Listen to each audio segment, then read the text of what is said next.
Look at your computer. Do you think of your brain? It might sound like a strange idea, but it's pretty much the connection psychologists have drawn in the development of the information processing theory. With the momentum of technology in the past few decades, there have been comparisons made between the way a computer operates and way our mind does. Just as computer receives, stores, and brings up information, as do our minds as we live day by day. Hello everyone, I am Eleazar Sampoton and I am here to discuss the information processing. But first, what do you think is the meaning of information processing? Information processing is a cognitive theoretical framework that focuses on how knowledge or information entered, stored, and retrieved from our memory. So now we are going to talk about the 5 types of knowledge. First, the general versus specific. When we say general, the knowledge useful in many tasks, while the specific, the knowledge can be used in only one. Organization. Third, procedural. When we say procedural, it includes knowledge on how to do things. For example, for you to get the least common denominator, you have to follow the process or steps. Fourth, episodic. When we say episodic, this includes your life events. For example, your 18th birthday. You cannot forget this because it's memorable.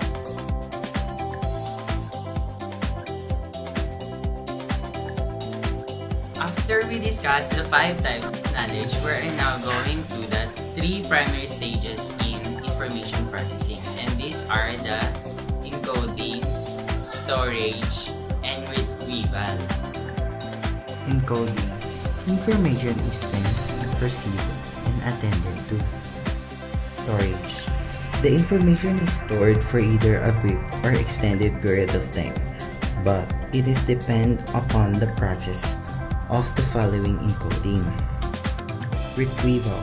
The information is brought back at the appropriate time and reactivate for use on a current task.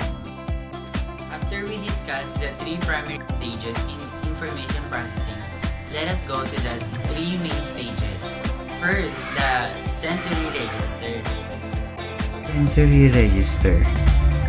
The capacity of our mind receive a great amount of information, but it is more than what our minds can hold or perceive.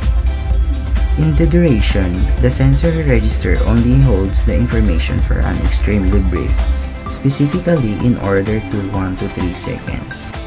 Stage is short-term memory. What is short-term memory? Short-term memory or working memory. The capacity of short-term memory can only hold 5 to 9 chunks of information, sometimes described as 7 plus slash minus 2 because 7 plus 2 is equals to 9 and 7 minus 2 is equals to 5. Duration of short-term memory is around 18 seconds or less. Stage is the long-term memory. So what is long-term memory? Let's find it. Memory. The capacity of long-term memory has unlimited capacity. In the duration, the long-term memory is indefinite.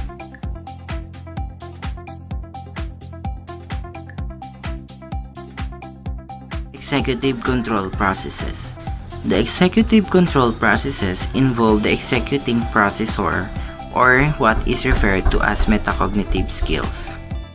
What is forgetting? Well, let me explain to you. Oh, I forgot. Joke!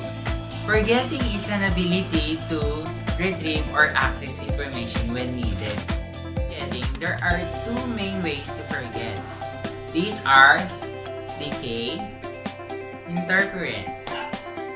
Decay. Information is not attended to and eventually fades away. Interference. New or old information blocks access to the information in question. There are 8 methods for increasing retrieval information. First, rehearsal. Second, meaningful learning. Duration. Visual imagery. 6. Generation. 7. Context. Realization. In rehearsal, this is repeating information verbatim, either mentally or aloud. In meaningful learning, this is making connections between new information and prior knowledge.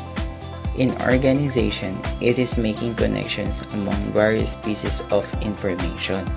In elaboration, this is adding additional ideas to new information based on what one already knows. It is connecting new information with old to gain meaning. In visual imagery, this means forming a picture of the information. In generation, things we produce are easier to remember than things we hear. In context, remembering the situation helps recover information. In personalization, it is making the information relevant to the individual. Good day, everyone! Again, I am Eleazar Sampoton, and I hope you learned something for today. Goodbye!